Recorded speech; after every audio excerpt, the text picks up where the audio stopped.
Today I'd like to take a quick moment to show you how to do an E-wrap cast on your loom. First thing we need to do is make a slip knot and then place it on one of our pegs. To start the cast on process, we're going to go behind this next peg and then wrap the yarn in front of it and back around to the inside of our loom. And then we'll move on to the next peg and go behind it, wrap around in front and behind again. And continue this wrapping process all the way around until your last empty peg. And you can choose to wait until the end to pull all these down, but I like to do it as I go. It's because my fingers are already back there, so I'll just pull these down after I work a few.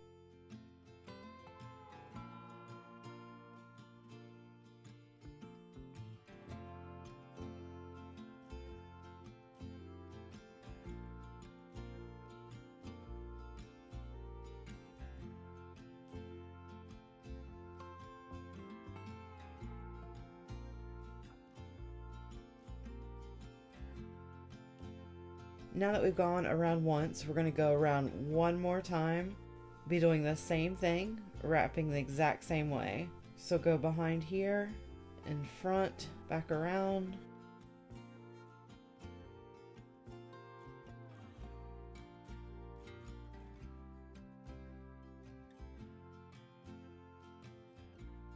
Now I'm going to put my working yarn down here and just wrap it a few times on this outer peg, just so we can secure it for now.